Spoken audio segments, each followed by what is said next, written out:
Anger is at once one of the most destructive emotions you can possibly have, and also one of the most productive, see? And this is a very difficult video for me, and so if I ramble a bit and talk about things that are a little bit personal, I mean, I hope you forgive me, but I think it's a very important topic, so let's just dive into it. The metaphor I always think about when I think about anger is a river, see? A river like in some, undeveloped place, right?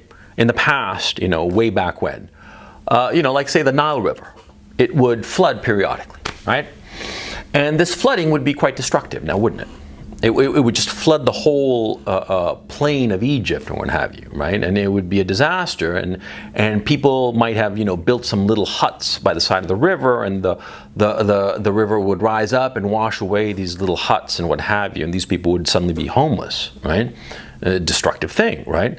But over time, people learned to canalize rivers, right?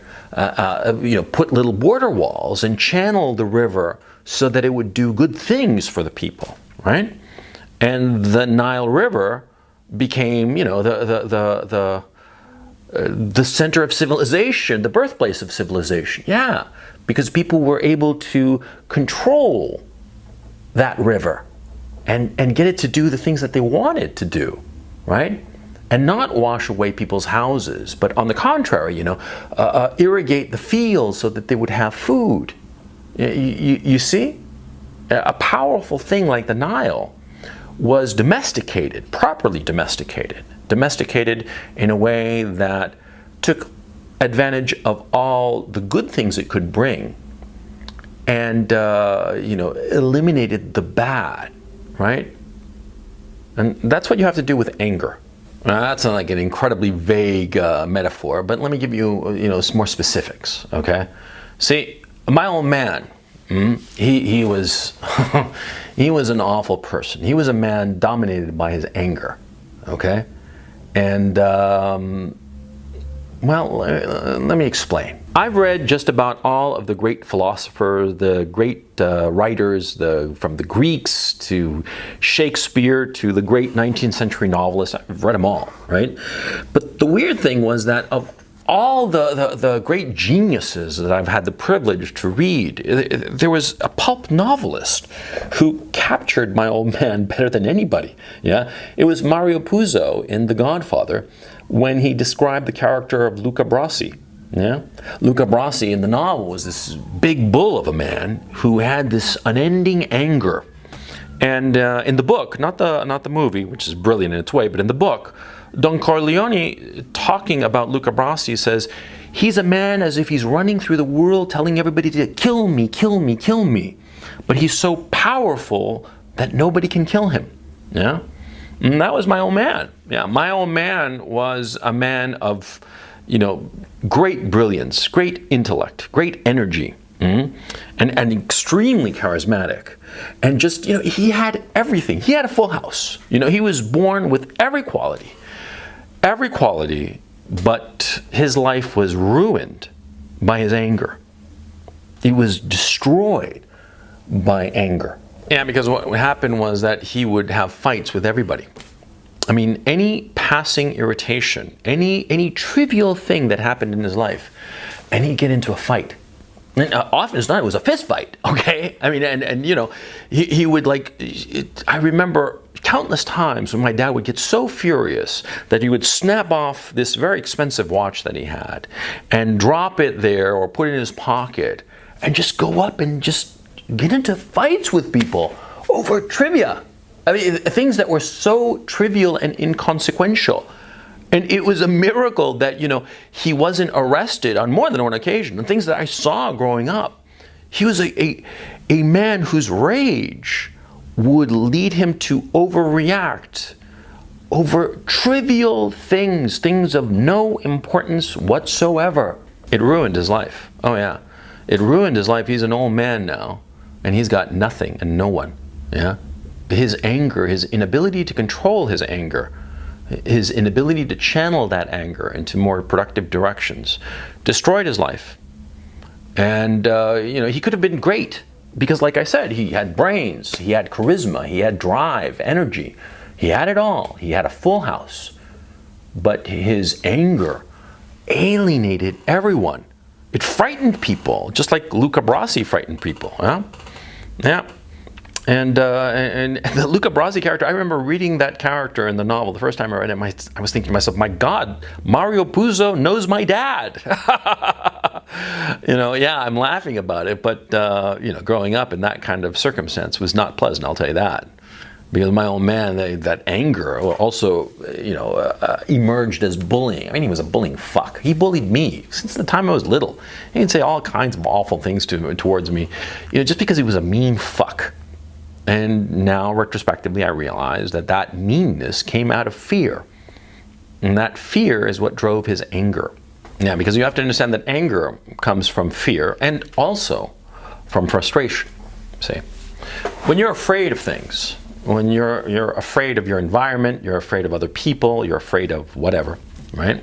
How can you react? You can react in one of two ways. You can decide to run away, or you can decide to fight. The famous fight or flight response, right? So if things frighten you and you're strong, you're going to fight them. Yeah, of course, inevitably. Okay, if you have a strong personality, you've got a big brain, you got a lot of qualities, sure, you're going to turn around and fight that. And the anger, okay, is going to be an expression of your fear. But the other source of anger is frustration. Frustration in not getting what you want. Not getting what you want insofar as other people are concerned, or not getting what you want insofar as your environment is concerned. You might expect your environment to be placid, and all of a sudden something comes up and creates an obstacle for you, and in that way your environment is not doing what you want it to do, and okay, you get frustrated and you want it to be different, and you get angry because of it. You see? So it's fear on the one hand that can create that anger, and frustration. Those are the two causes of anger. From those origins, anger, if you allow it to flow through you uncontrolled, it's like a river that has no borders, no barriers, no canalization. Yeah, it's a river that can wash away everything in your life, like happened to my old man. My old man was, at one point, he was a very rich man. And he had all the promise in the world and all the possibilities and opportunities in the future. He had it all. But his inability to control his anger, to channel it properly in productive directions, well, it washed away everything in his life. Everything good and wholesome and decent in his life, everything valuable, his relationships with his children, his fortune, his friends, his social position, everything was washed away by this river of anger. It was all gone as if it had never existed. And it was a tragedy.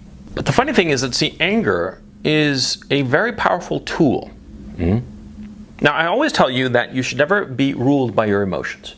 You should never allow your emotions to dictate your actions. I'm not saying that you should repress your emotions. No, that's unhealthy, quite frankly. No, you should never repress them. You should simply set them aside and not allow them to dictate the things that you do. You should allow your reason, your logic, your acquired knowledge and your experience to dictate your actions. Never your emotions, and most certainly never your anger or fear. But that being said, see, anger is a powerful thing because it can be like a thermometer. It can teach you about yourself if only you examine it. See, in my own case, a lot of times when I was younger, I would become very angry, extremely angry, when I didn't get my way in relatively small things or paltry things, things that were of no importance, right? Or when, for instance, something that I owned, something that I possessed, was damaged in any way, no matter how trivial the damage. I would get so angry It would be like a volcano coming out of me. And a lot of times, unfortunately, when I was young, this volcano burst forth and spewed this lava of rage on people who didn't deserve it. And I regret that deeply today. But because of those eruptions, I was able to understand myself a lot better when I thought about it, when I considered it. And that's the thing. You have to look at your bursts of anger and understand why you have the eruption, what's going on, what is the reason, the cause of this anger. Because in my own case, see, I realized that the reason I would get so upset when little things didn't go my way, the reason I would get upset when the things that I owned, no matter how trivial, would get slightly damaged, a little scratch on it, what have you. The reason I had these eruptions was because I felt so powerless. I felt so powerless. I felt impotent. Yeah. I felt that the things in my life were not going the way I wanted them to. And so whenever I had a little bit of control over something, and that element of control slipped away, I would freak out. I would get so incredibly angry. I would explode because the thing was not going my way because of this bottled up sense of impotence, of powerlessness. And the funny thing was that, this sense of impotence and powerlessness came from my old man, from all the bullying that he inflicted on me when I was growing up. Yeah, bullying me and bossing me around, telling me what to do this, do that, shut up, go here, go there, him trying to control every facet of my life, making me feel as if I were a spectator in my own life, and he was like the puppeteer, just making me go here, go there. That impotence, right? That sense of powerlessness, right? Well, that created a rage in me that when I had a little bit of power, a little bit of control over something, and it didn't go my way, I would just lash out in a horrifying bout of anger that was completely disproportionate to the incident or the situation, but had to do with the fact that I'd felt impotent and powerless for so long that it just, this anger and rage at that powerlessness had to explode somewhere, and it did whenever I didn't feel in power, whenever I didn't feel in control, right? And it took me a long time to understand this, a long time. Oh yeah, a long time, and frankly, I count myself lucky to have realized it, because I realize now that my old man probably felt the same way. Probably felt the exact same way, that when he was growing up, he didn't have any measure of control or power over his own life, and he was just a victim of circumstances and other people, his parents and his situation, that were controlling and dictating what he did, but he was never able to learn from the experience and understand the source of his anger. And so instead of understanding his anger, and from that understanding being able to begin to channel it in productive directions, he just succumbed to it. And he became its slave, its plaything, the plaything of his own anger, and it ultimately destroyed him. In my own case, I don't quite know how it was that I was able to figure this out, okay? It wasn't some shrink or some shit like that. Shrinks are just a waste of fucking time. If you really want to understand yourself, you have to look at yourself, And shrinks, you might think that they are going to help you, but ultimately they just want to get your money, okay? They want you to be dependent on them for as long as possible. That's the majority of them, okay? There might be some minority of very good shrinks, but for the most part, it's just a scam, right? The only way to truly understand yourself is to look in the mirror. And it's very difficult. And not that many men have the balls or the brains to do it, but that's for another conversation. The fact in my own case, I was able to understand the source of my anger and frustrations and my fears. The fear I had felt growing up, the constant fear, that impotence that I had felt, constant impotence and helplessness, and being controlled by other people in a way that was unhealthy, right? And having no autonomy when I was growing up, right? I was able to understand these things about myself. And the weird thing was that as soon as I understood this, as soon as I understood the source of this anger that would explode pointlessly, needlessly, over the most trivial circumstances or incidents. Once I understood it, those explosions vanished. It was the weirdest thing. Yeah, because I don't get upset about anything now, you know? I mean, of course I feel frustration and you know, I'm not happy about things, certainly, but I don't get angry about them, okay? I mean, when something doesn't go my way, I'm like, shit, man, what do I have to do to make it go my way? How do I solve this problem? It's not like, holy shit, it's not going my way, fuck this shit, you know, these motherfuckers, blah, blah, blah. Which is how I used to behave, quite frankly, right? Now it's more like, oh, God damn it, it's not going my way. What do I have to do? Who do I have to suck up to or pay off or whatever so that it does go my way? Huh? And that's my attitude now, which is a lot healthier attitude. Same with possessions, you know? When something gets scratched up or dinged up, something that I own, I don't mind, I don't care, you know? If something gets broken, because of, you know, an activity, you know, I don't care. It's just stuff. It's just stuff. See? Whereas before I would used to just explode with anger. If you know, like this little pen got a little scratch on it or a little nick or something, I'd freak the fuck out. And again, it's because of a pent-up frustration. Yeah. Once you realize the source of your anger, it sort of like just melts away. I can't explain it any other way. But see, what also happens is that, see, if you are able to do that, the energy that you are spending on your anger goes in productive directions. It's not that, you know, anger fuels you. No. What happens is that, see, anger takes so much out of you, so much energy out of you, okay? I mean, you're a human being, you're finite, right? And therefore, because you are a finite being with a limited amount of energy, you know, the energy that you devote to your anger is energy you are taking away from other things that you want to do with your life. You see what I mean? It's sort of like, you know, like a stack of chips, and you're betting them on a roulette table, right?